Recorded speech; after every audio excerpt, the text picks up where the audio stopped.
ऐसे उसका रगड़ लगती है उस जख्म के ऊपर, और उस गधे के आंखों में पानी, ना चाल तो कुमार लठ मारे टांगा पे। अब सारा दिन उसको नहीं चारा भी पूछता, सारा दिन शाम के समय पूरा काम हो लेता है, तब उसको जंगल में भेज देता है। अपने आत्माओं, आज आपका यह बात जचती को ना, आपका ये विश्वास नहीं हो रहा कि यह दुर्गति हमारी हो जाएगी, क्योंकि हम आज आंडी पाक रहे हैं, टिट्टी पाक रहे हैं कति। ठीक है, हमारे ऊपर ये काल के तीनों गुणों का प्रभाव है, हमारा नशा हो रहा है। और जिसका नशा हो जाता है उसको कोई कितना ही कुछ कह ले, तुम्हारे घर में चोरी होगी, तेरे लड़के का एक्सीडेंट हो गया, अच्छा हो गया, ठीक हो गया, बस उससे आगे नहीं पूछता वो क्या हो गया, मर गया, जीव है, क्योंकि उसने सोच दिए कोई ना। तो परमात्मा कहते हैं, कबीर ये माया अटपटी सब गट आन अड़ी, और किस किस न समझाऊं, या कुआ बांग पड़ी। सबके एक जैसे इंजेक्शन ला रखे तीन, लेकिन परमात्मा की कृपा से, इन सत्संग वचनों से आपके ऊपर से इनका असर हटेगा, प्रभाव निष्क्रिय होगा, और आपको ये वचन सुनकर कई घंटे तक तो बेचैनी बढ़ेगी, और बेचैनी के कारण फिर आप भक्ति करोगे, परमात्मा का भजन करोगे, सिमरन करोगे, इधर उधर की बकवादा में बैठ कर समय बर्बाद नहीं करोगे।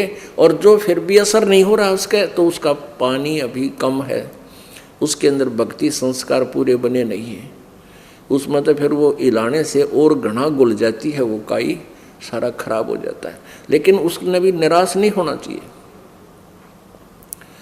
सत्संग अधिक सुने, सिमरन बढ़ा दे, अपना दान धर्म की पूरी चेष्टा करे।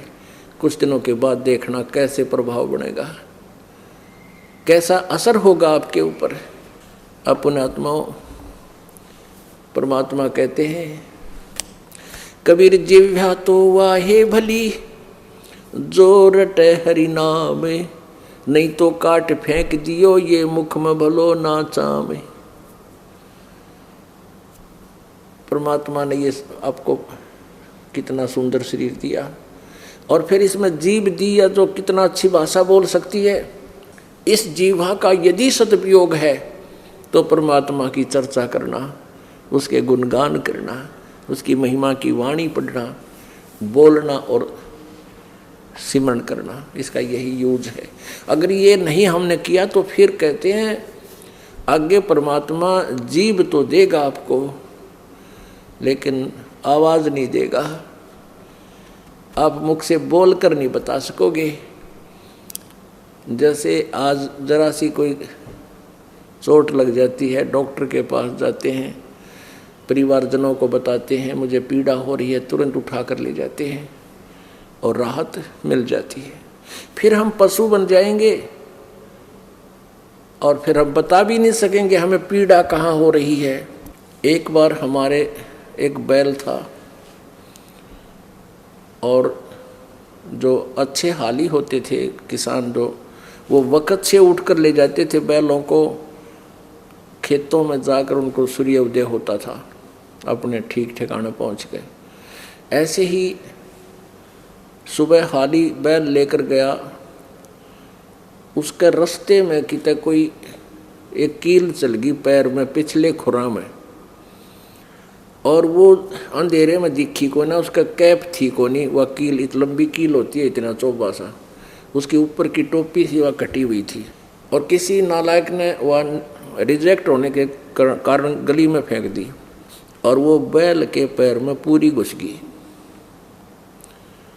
खुरों के बीच में एक नरम सी जगह होती है, और बैल जल सिगर सिगर चल रहा था, वो अच्छी स्पीड से चला करता, वो बैल अच्छा था, तो जल्दी जल्दी चल कर उसके पैर में घुस गई, और वो पैर से लंग करने लग गया।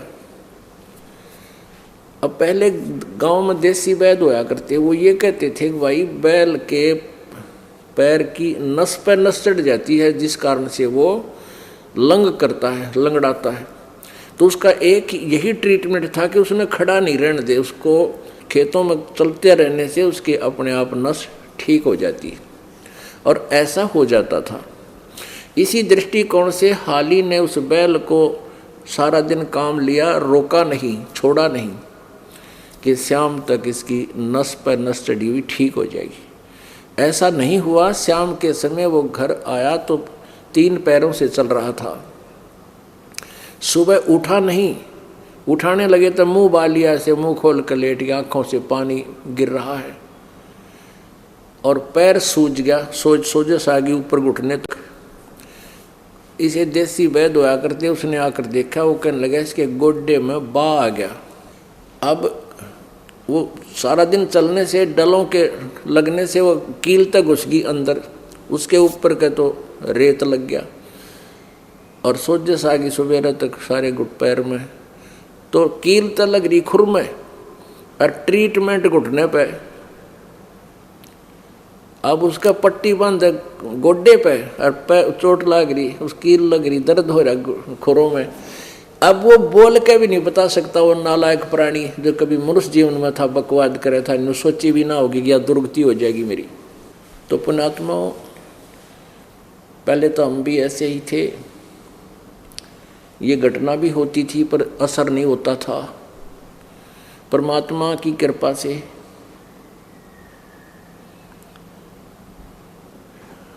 अब ये हृदय में दर्द बनता है इन बातों का। हमारे ऊपर जो नशा था उस काल के अज्ञान का, 3 गुणों का, वो कम हो गया और ये बातें अब नींद नहीं आने देती काफ़ी देर तक, जब वो घटना याद आ जाती है। और फिर इन बातों को याद करने से सिमरण घना होता है, अन्य बकवादों से उल्टा हटता है। चोरी, ठगी, बकवाद, रिश्वतखोरी, इससे आदमी का अपने आप हाथ सिकुड़ जाता है। लेकिन ये असर थोड़ी देर रहता है। अच्छी आत्मा उसका 1 दिन, 2 दिन, 10 दिन रहेगा और फिर बार बार ये ज्ञान सुनने से, अंदर भक्ति प्रवेश हो जाने से फिर सदा के लिए जो दर्द आपको याद रहेगा और आप बुराई नहीं करोगे, भक्ति में कभी भी आलस नहीं करोगे, सत्संग में आने में भी अरुचि आपको नहीं बनेगी। ये एंटीबायोटिक आपको इसलिए खिलाए जाते हैं। अब फिर क्या बताते हैं, नर से तीतू पशुआ की जय, गद्धा बैल बनाई, ये 56 भोग कहाँ मन बोरे, कि तो कुरड़ी चरने जाई। और फिर क्या बनेगा, प्रेत शिला पे जा बिराजे, पितरों पिंड भराई, बहुर श्राद्ध खान को आए, काग भये कली माही। अपने आत्मा हर एक तरह का परमात्मा हमें निर्णय दे रहे हैं कि इन अज्ञानी अनाड़ी ऋषि संतों ने पहले तुम्हारे पूर्वजों को भूत बनवा दिया, क्योंकि गीता जी अध्याय नंबर 9 के श्लोक नंबर 30 में कहा है कि जो देवताओं की पूजा करते हैं वो देवताओं के पास चले जाते हैं। जैसे विष्णु जी की पूजा करने वाला विष्णु लोक में, शिव जी की पूजा करने वाला शिव के लोक में। जो पितरों को पूजते हैं वो पितर बन जाते हैं और जो भूतों को पूजते हैं वो भूत बन जाते हैं। अब श्राद्ध निकालना, पितर पूजा करना, ये सारा ही शास्त्र विरुद्ध साधनाएं हैं। श्राद्ध निकालना भूतों की पूजा, पितरों की पूजा है। इससे आप क्या बनोगे, पितर या भूत बनोगे। अब परमात्मा कहते हैं राम रमय सो राम है, देव रमय सो देव, और भूत रमय सो भूत बनेगा, और समझो ज्ञान सुरभेव। तो यहाँ क्या बताते हैं कि प्रेत शिला पर जा विराजे, पितरों पिंड भराई, भूत बनकर प्रेत शिला पर जा बैठे और फिर पितरों के आपके पिंड भरवाए गए। और पिंड जब भराए गए फिर श्राद्ध निकाले। श्राद्ध निकालते हैं तो क्या कहते हैं कि वही तेरा पिताजी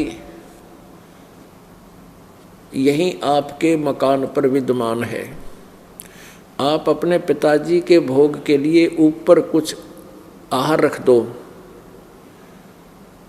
अब छत पर आहार रख देते हैं, जो पंडित बनाता श्राद्ध निकाले उस दिन ऊपर रख देते हैं। फिर कौवा आता है, कौवा बड़ा तेज होश है,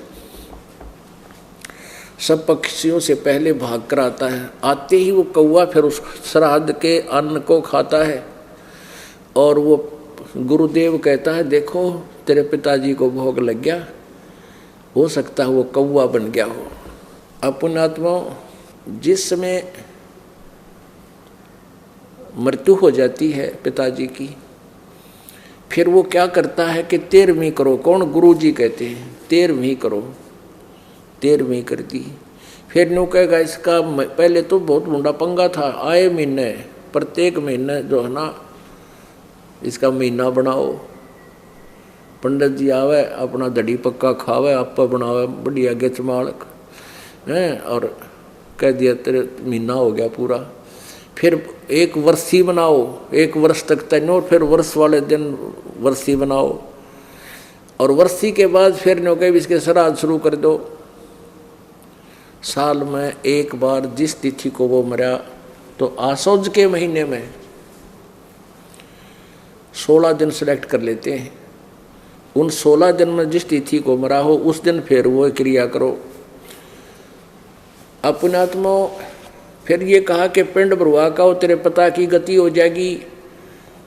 मृत्यु के उपरांत कहा कि तेरे पिताजी की अस्थियों को उठा करके फूलों को और गंगा में प्रवाह करवा के आओ विधिवत, वहाँ ब्राह्मणों से तेरे पिताजी की गति हो जाएगी।